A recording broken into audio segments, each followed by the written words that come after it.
आदाब, नमस्कार, अस्सलाम वालेकुम नाज़रीन। पल पल न्यूज के न्यूज रूम से मैं हूं आपके साथ नदीम अकरम। कतर अपने बयान और कदम को लेकर के लगातार चर्चा का केंद्र बना रहता है और ऐसे में कतर का किस तरीके से एक्शन रहा है उसकी तस्वीर भी देश और दुनिया के सामने है। जहां देश में हजरत मोहम्मद सल्लल्लाहु अलैहि वसल्लम साहब को लेकर के अपमानजनक शब्दों का इस्तेमाल किया और उसके बाद कतर का क्या एक्शन था वो तमाम लोगों के सामने है। और ऐसे में भारत और कतर के 50 साल के रिश्ते जो है वो कामयाब होने जा रहा है, जिसके चलते दोनों देश मिलकर के इसका जश्न मनाते हुए दिखाई देंगे।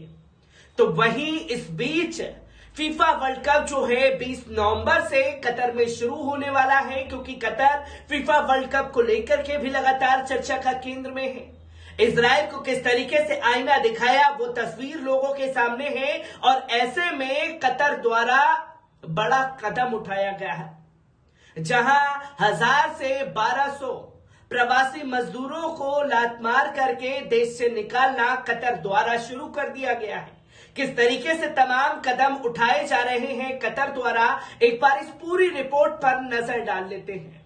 प्रधानमंत्री नरेंद्र मोदी ने शनिवार को कतर के अमीर तमीम बिन हमद अल थानी से बातचीत की। दोनों नेता 2023 में भारत और कतर के राजनयिक संबंधों के 50 साल पूरे होने के उपलक्ष्य में संयुक्त रूप से समारोह आयोजित करने के लिए सहमत हुए हैं।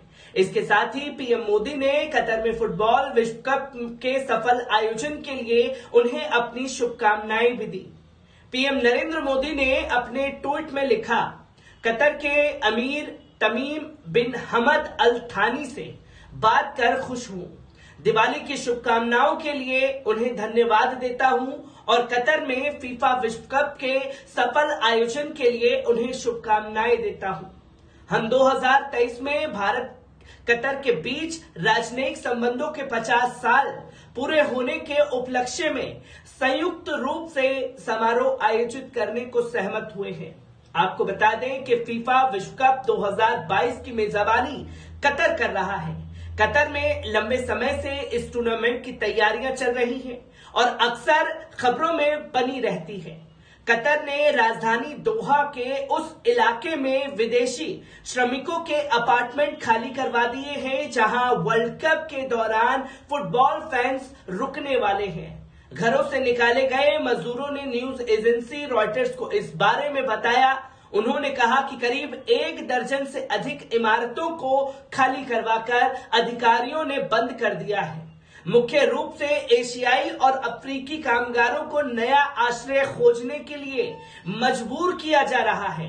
अब ये मजदूर अपने ही घर के सामने फुटपाथ पर बिस्तर लगाने के लिए मजबूर हैं। विदेशी कामगारों को ऐसे समय पर बेघर किया जा रहा है जब कुछ हफ्ते बाद 20 नवंबर से फीफा वर्ल्ड कप शुरू होने वाला है। फुटबॉल टूर्नामेंट को मेजबानी ने दुनिया भर में विदेशी मजदूरों के साथ कतर के क्रूर व्यवहार और कड़े कानून की पोल खोल करके रख दी है। रिपोर्ट के अनुसार दोहा के अल मंसूरा जिले की एक इमारत में 1200 लोग रहते थे। अधिकारियों ने बुधवार को रात करीब 8 बजे लोगों से कहा कि उसके पास अपने घर खाली करने के लिए सिर्फ 2 घंटे हैं। निवासियों ने बताया कि नगर पालिका अधिकारी रात करीब 10:30 बजे वापस लौटे, लोगों को जबरन बाहर निकाला और बिल्डिंग के दरवाजे बंद कर दिए। कुछ लोग अपना सामान भी लेकर नहीं जा सके। 10 लोगों के साथ फुटपाथ पर सो रहे एक शख्स ने कहा, हमारे पास रहने के लिए कोई जगह नहीं है। इनमें से कुछ लोग गर्मी और उमस के चलते बिना शर्ट के सो रहे हैं। मीडिया से बात करते हुए इनमें से मजदूरों ने अधिकारियों के डर से अपनी पहचान उजागर नहीं की। मौके पर कुछ लोग एक पिकअप ट्रक में अपना सामान भरते भी नजर आए। उन्होंने कहा कि उन्हें दोहा के 40 किलोमीटर उत्तर में एक रूम मिल गया है। कतर के एक सरकारी अधिकारी ने कहा कि घर खाली करवाने की प्रक्रिया का वर्ल्ड कप से कोई संबंध नहीं है। ये दोहा के इलाके को फिर से व्यवस्थित करने के लिए चल रही व्यापक और दीर्घकालिक योजना का हिस्सा है। अधिकारी ने कहा कि सभी लोगों को सुरक्षित और उपयुक्त आवास मुहैया कराए गए हैं। उन्होंने कहा कि लोगों से घर खाली करने का अनुरोध नोटिस भेजकर किया गया था। कतर की 30 लाख आबादी में से करीब 85% विदेशी कामगार हैं।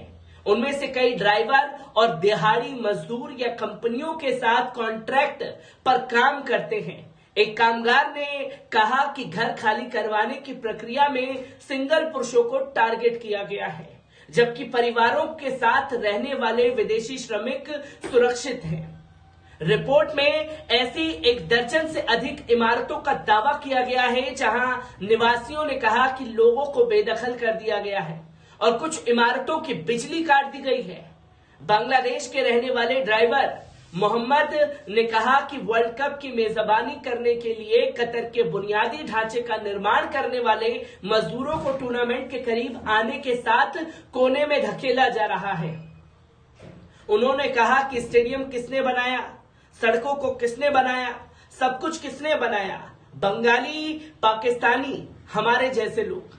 अब वे हम सभी को बाहर कर रहे हैं, जिसकी तस्वीरें लोगों के सामने आई है और कतर अपने इसी तरीके के एक्शन के लिए लगातार जाना जाता है, क्योंकि वो तस्वीर भी कतर की सामने आई थी जब हजरत मोहम्मद सल्लल्लाहु अलैहि वसल्लम साहब के शान में गुस्ताखी की गई, जिस तरीके का बयान दिया गया देश में, और उसके बाद कतर ने बाइकॉट की मुहिम चलाई और कतर के और तमाम लोगों ने इस मुहिम में अपना योगदान दिया और सोशल मीडिया पर जैसे ही बाइकॉट इंडियन प्रोडक्ट्स ट्रेंड होने लगा तो तुरंत सरकार को एक्शन लेना पड़ा।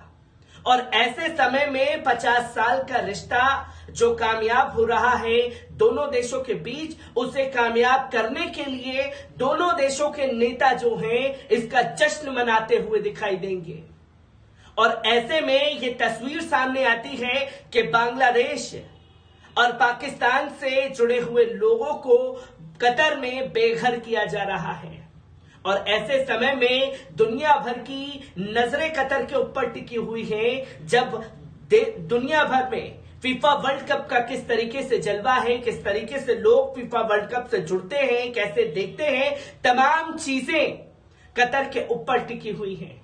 और ऐसे में कतर से इस तरीके की तस्वीर सामने आ रही है जो बार बार सवाल खड़े कर रही है। और सवाल यही खड़ा होता है कि आखिरकार जब तक मजदूर की जरूरत होती है तब तक मजदूर से मजदूरी कराई जाती है, और जैसे ही काम निकल जाता है तो इस तरीके के कदम लगातार देश और दुनिया भर में मजदूरों के साथ अपनाया जाता है। मैं ऐसी ही खबरों से आपको रूबरू कराता रहूंगा। दीजिए इजाजत, शुक्रिया।